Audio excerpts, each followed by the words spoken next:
आगे बढ़ते हैं। ऊना के कुटलहेड क्षेत्र से बीजेपी विधायक वीरेंद्र कंवर ने हिमाचल प्रदेश सरकार पर सरकारी स्कूलों में टीचर्स की कमी को लेकर कोई कदम न उठाने का आरोप लगाया है। ऊना के कुटलहर में सरकारी स्कूलों में टीचर्स की कमी को लेकर स्थानीय बीजेपी विधायक ने प्रदेश सरकार पर निशाना साधा है। बीजेपी विधायक के मुताबिक सरकार स्कूलों को अपग्रेड तो कर रही है, लेकिन शिक्षकों की संख्या नहीं बढ़ रही है। हिमाचल प्रदेश में अब टीचर्स के मसले को लेकर सियासत शुरू हो गई है। ऊना के कुटलहेड इलाके में बीजेपी विधायक वीरेंद्र कंवर ने प्रदेश सरकार पर सरकारी स्कूलों में शिक्षकों की कमी को पूरा करने के लिए कोई कदम न उठाने का आरोप लगाया है। स्थानीय विधायक के मुताबिक कुटलहेड स्कूल को अपग्रेड तो किया गया, लेकिन टीचर्स की भर्ती नहीं की गई। स्थानीय विधायक ने ग्रामीणों के साथ टीचर की कमी को लेकर ज्ञापन सौंपा। साथ ही 15 दिनों में टीचर्स की कमी पूरा न होने पर धरना देने का ऐलान किया है। प्रदेश के मुख्यमंत्री न जाने में या अनजाने में स्कूलों को अपग्रेड करते जा रहे हैं, स्कूल खोलते जा रहे हैं, लेकिन आज हम विशेषकर कुटलहेड क्षेत्र के घरवासड़ा गांव के स्कूल की, जो कि बड़ा इंटीरियर में है, हैरानगी की बात है कि 10वीं तक का स्कूल है, लेकिन एक ही अध्यापक जो है वो स्कूल में है। और आज हम जिलाधीश महोदय को इन माध्यम से जो है वो सरकार को ये चेताना चाहते हैं कि अगर 15 दिन के अंदर अंदर अगर वहाँ पर अध्यापक नहीं पहुँचे तो हम उसी तरह से जिलाधीश महोदय के कार्यालय के आगे धरने के ऊपर पूरे गांव के लोग बैठेंगे। उधर सरकारी स्कूलों में टीचर्स की कमी पर स्थानीय कांग्रेस नेता भी जल्द ही मुख्यमंत्री वीरभद्र सिंह और अपनी पार्टी के प्रदेश अध्यक्ष से बात करने की बात कह रहे हैं। ये आपके द्वारा मुझे इस मामले के बारे में पता चला है कि जो स्कूल अपग्रेड हो रहे हैं वहाँ स्कूलों के अंदर टीचर्स की कमी है। इसके मामले में हम जल्दी ही मुख्यमंत्री से और हमारे जो स्टेट के प्रधान हैं सुखविंदर सिंह सुक्खू जी, इनके समक्ष इस मसले को लेके जाएंगे। अगर कोई ऐसी प्रॉब्लम है तो जल्द ही इन सीटों को पूरा किया जाएगा। अब ये भी जो डेपुटेशन मिला इसके बारे में अगर आप पूछ रहे हैं तो ये माननीय एमएलए वीरेंद्र कंवर के सरपरस्ती में डेलीगेशन आया था। इनकी मांग ये है कि कोई घरवासड़ा स्कूल है इनकी कॉन्स्टिट्यूंसी में, जो हाई स्कूल है और वहाँ टीचर्स की कमी है। इनके मुताबिक एक ही टीचर वहाँ पर उपलब्ध है। इस चीज़ की जांच हम करवाएंगे, एजुकेशन डिपार्टमेंट को आगामी कार्रवाई करने के लिए कहेंगे। बीजेपी विधायक वीरेंद्र कंवर ने स्कूल में शिक्षकों की तैनाती के लिए 15 दिन का वक्त सरकार को दिया है। टीचर्स की तैनाती न होने पर धरने की चेतावनी दी गई है। ऊना से ब्यूरो रिपोर्ट के साथ संदीप सिंह, जी मीडिया।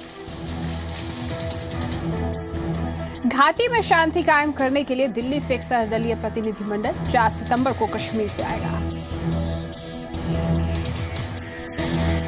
4 सितंबर से सर्वदलीय प्रतिनिधिमंडल घाटी जाकर शांति बहाली के लिए सभी पक्षों से बातचीत करेगा। गृहमंत्री राजनाथ सिंह की अगुवाई में जाने वाला प्रतिनिधिमंडल कश्मीर में सभी पक्षों से बातचीत करेगा। राज्य में शांति और अमन फिर से बहाल करने पर चर्चा होगी। इस बीच सिर्फ नौहट्टा और महाराजगंज को छोड़कर 51 दिनों बाद श्रीनगर से कर्फ्यू हटा लिया गया। हालांकि हालात पर काबू रखने के लिए इलाकों में धारा 144 लागू रहेगी। इस दौरान 10 या उससे ज्यादा लोगों के इकट्ठा होने पर पाबंदी रहेगी। वहाँ पर कैसे अमन अमान बहाल हो इसके लिए प्रधानमंत्री की तरफ से, राज्य सरकार की तरफ से, केंद्र सरकार की तरफ से पूरी पहल हो रही है।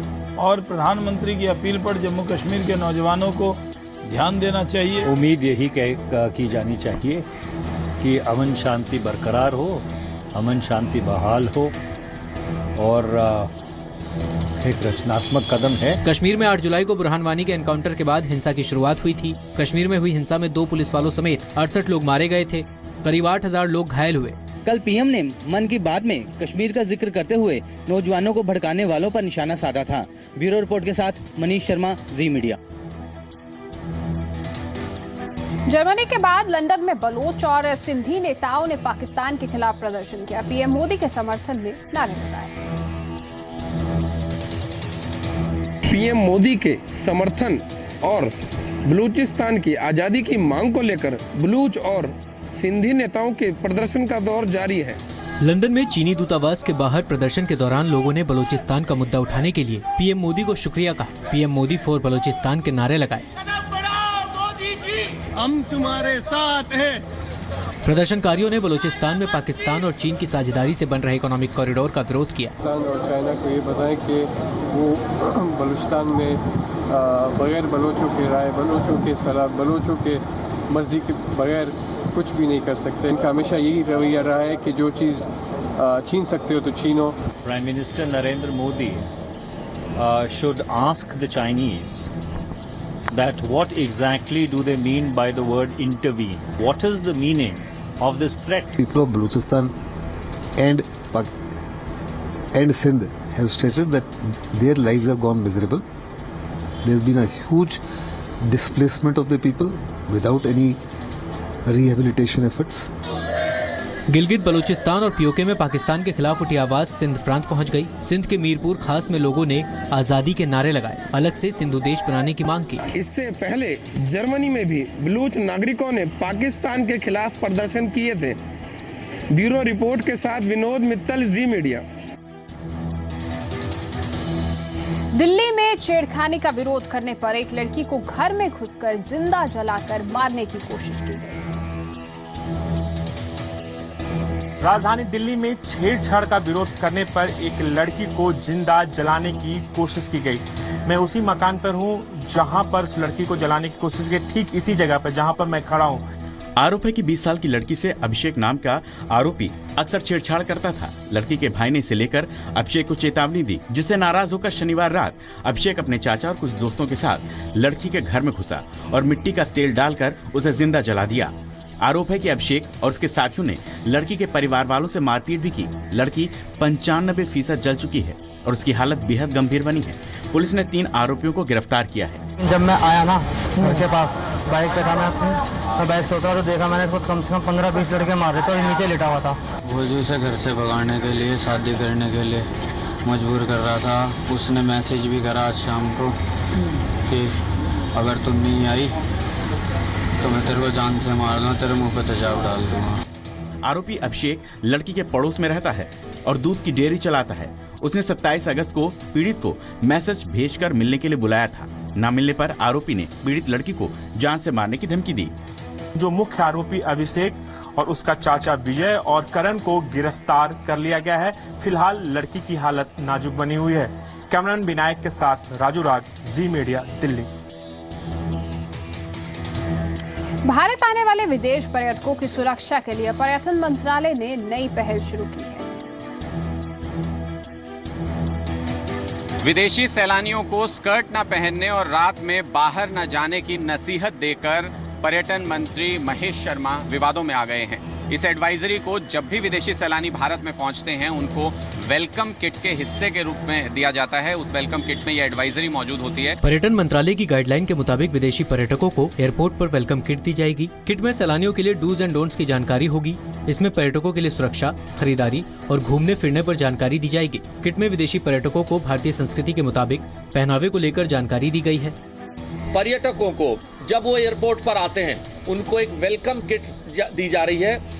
एक कार्ड है उसमें डूज एंड डोंट्स, क्या करें और क्या ना करें। जैसे छोटी छोटी बातें हमने बताया कि भाई आप छोटी जगहों पर रात के टाइम अकेले ना निकलें, स्कर्ट्स पे ना पहने। पहनावे को लेकर दी गई जानकारी को विपक्ष तूल देने की कोशिश में लग गया है। भद्दा फुहड़ मजाक है कि इस तरह का बयान आना टूरिज्म मिनिस्टर का कि आप स्कर्ट न पहने, आप महिलाओं के कपड़ों पे कोई पाबंदी नहीं लगा सकते। कांग्रेस के हमले के बाद केंद्रीय मंत्री महेश शर्मा ने गाइडलाइन को लेकर फिर अपना पक्ष रखा। मैं भी बेटियों का पिता हूँ, मेरी बेटी स्कर्ट भी पहनती है, मेरी बेटी पैंट भी पहनती है, सलवार भी पहनती है, तो मैंने ऐसा नहीं कहा। लेकिन जो एडवाइजरी के विषय में मुझसे ये सवाल पूछा गया उस वो धार्मिक स्थलों के लिए। पर्यटन मंत्रालय साफ तौर पर कह रहा है कि इस एडवाइजरी में ऐसी कोई चीज नहीं है जिसको लेकर की आपत्ति हो सके और सिर्फ सुझाव दिया गया विदेशी सैलानियों को, उनको सतर्क किया गया उनकी सुरक्षा के मद्देनजर। खेल दिवस के मौके पर आज राष्ट्रपति प्रणब मुखर्जी ने खिलाड़ियों को खेल पुरस्कार से सम्मानित किया। सिंधु को बैडमिंटन में उनकी उत्कृष्ट उपलब्धियों को मान्यता प्रदान करते हुए रियो ओलंपिक में सिल्वर मेडल जीतने वाली बैडमिंटन खिलाड़ी पीवी सिंधु और ब्रॉन्ज मेडल जीतने वाली रेसलर साक्षी मलिक को खेल रत्न दिया गया।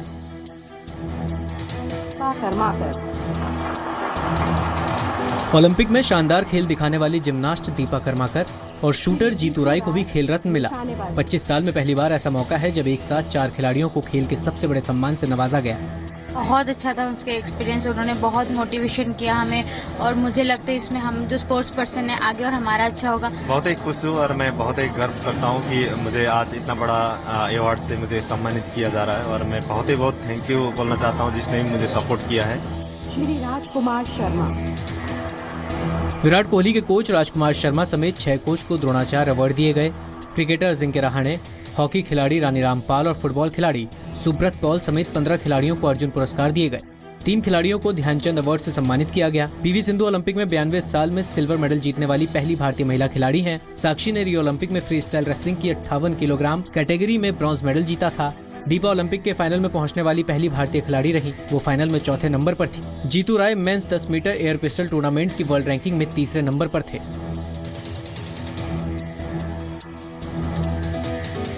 हरियाणा की होनहार खिलाड़ी रानी रामपाल अर्जुन अवार्ड मिलने के बाद बेहद उत्साहित है। उनका कहना है कि इस बार हॉकी में ज्यादा अच्छा प्रदर्शन नहीं रहा।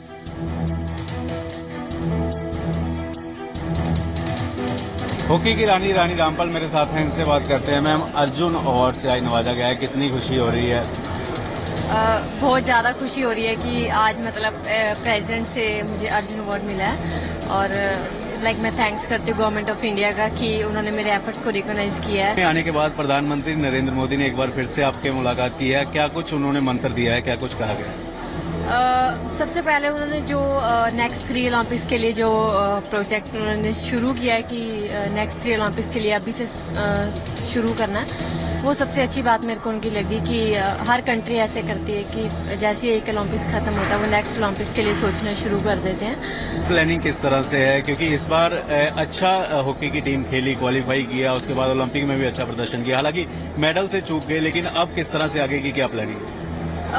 काफ़ी अच्छा एक्सपीरियंस रहा हमारा ओलंपिक्स का कि हम लोग फर्स्ट टाइम ओलंपिक्स में गए थे और काफ़ी कुछ चीज़ें हमें वहाँ से सीखने को मिली हैं जो हम लोग नेक्स्ट 4 इयर्स में उस चीज़ को इम्प्लीमेंट कर सकते हैं ट्रेनिंग में और उस हिसाब से ट्रेनिंग कर सकते हैं ताकि हम नेक्स्ट ओलंपिक्स में जो है वो और बेटर कर सकें जो अभी हम नहीं कर पाए। सुधार करने की ज़रूरत है, छोटे छोटे बच्चों को उनमें ऐसी भावना पैदा करनी चाहिए ताकि बचपन से ही मेडल के लिए जो है वो तैयारी की जाए।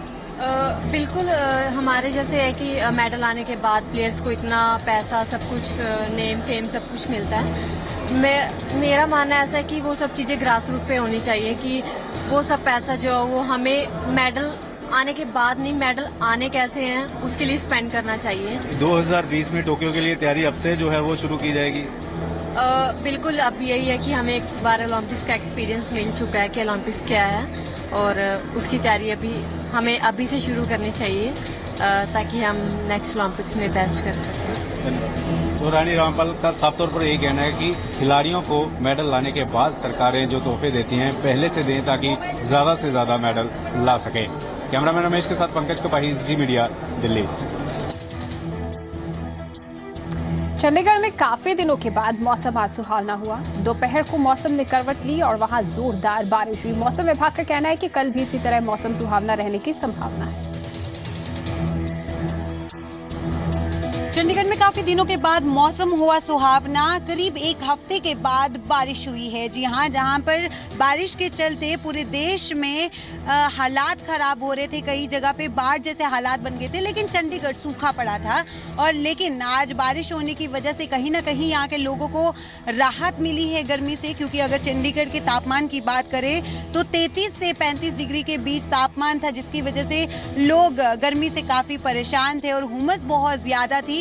लेकिन आज हम आपको सुखना लेक का नज़ारा दिखा रहे हैं कि बारिश होने के चलते कैसे लोगों को राहत मिली है और इस बारिश को वो कैसे एंजॉय कर रहे हैं। जान लेते हैं किस तरह से लग रहा है, बारिश हुई है कितने दिनों? मुझे तो काफ़ी अच्छा महसूस हो रहा है। मैं भी उत्तराखंड काशीपुर का रहने वाला हूँ और इससे पहले मैं एक बार चंडीगढ़ आया था तो मैंने देखा था कि मैं तब भी सुखना लेक आया था, तब भी बारिश पड़ रही थी। मेरे को काफ़ी अच्छा फील हुआ कि मैं दूसरी बार सुखना लेक पे आया तो फिर तब भी मैंने बारिश देखी। बट आज की हल्की बूंदाबांदी ने मौसम को बहुत सुहावना बना दिया है। We are enjoying too much. हाँ, बहुत डिफरेंस फील हो रहा है। इनफैक्ट हम लोग मॉर्निंग में भी जब घूम रहे थे we were very tired of the humidity, but now मौसम बहुत अच्छा हो गया, टेम्परेचर भी कम हो गया, तब घूमने में ज़्यादा मज़ा आ रहा है। मतलब जो टूरिस्ट हैं उनको सबसे ज़्यादा अच्छा लग रहा है। आपको कितना अच्छा लगा? बहुत अच्छा लग रहा है। वही जैसे कि ये लोग का कहना है कि बहुत ज़्यादा एंजॉय कर रहे हैं क्योंकि तापमान में काफ़ी गिरावट आई है बारिश होने की वजह से। मौसम विभाग का कहना है कि कल भी इसी तरह का मौसम बना रहेगा क्योंकि चंडीगढ़ में करीब 7 दिनों से बारिश नहीं हुई थी। इस वजह से जो चंडीगढ़ के लोग हैं या जो लोग घूमने के लिए चंडीगढ़ आए हैं उन लोगों ने राहत की सांस ली है। कैमरामैन अश्विनी के साथ इतिका महेश्वरी, ज़ी मीडिया, चंडीगढ़। और जाते जाते आपको छोड़ जाते हैं मौसम के हाल के साथ। दिल्ली एनसीआर के तापमान में आज बीते दिनों के मुकाबले बढ़ोतरी दर्ज हुई है, जबकि पंजाब के शहरों के तापमान में नरमी का रुख जारी है। दिल्ली का अधिकतम तापमान कल के मुकाबले 1 डिग्री की बढ़ोतरी के साथ 36 डिग्री सेल्सियस पहुंच गया है, जबकि गुड़गांव का तापमान भी बढ़कर 35 डिग्री सेल्सियस पहुंच गया, जबकि हिसार में अधिकतम तापमान 34 डिग्री सेल्सियस और चंडीगढ़ में 33 डिग्री सेल्सियस तापमान रिकॉर्ड हुआ। वहीं पंजाब के अमृतसर में अधिकतम तापमान 34 डिग्री सेल्सियस, लुधियाना में 33 और पटियाला में 32 डिग्री सेल्सियस तापमान रिकॉर्ड हुआ। अधिकांश दिनों में गर्म रहने वाले भटिंडा का तापमान 31 डिग्री सेल्सियस तक गिर चुका है। हिमाचल की राजधानी शिमला में 24 डिग्री सेल्सियस तापमान दर्ज किया गया, जबकि मनाली का तापमान 21 डिग्री सेल्सियस तक नीचे पहुंच गया। वहीं धर्मशाला में अधिकतम तापमान 28 डिग्री सेल्सियस नोट किया गया। जम्मू कश्मीर की राजधानी श्रीनगर में अधिकतम तापमान 21 डिग्री सेल्सियस रहा। शिमला के तापमान में अभी बदलाव नहीं है, लेकिन मनाली और श्रीनगर के तापमान में गिरावट का दौर जारी है। ब्यूरो रिपोर्ट, ज़ी मीडिया।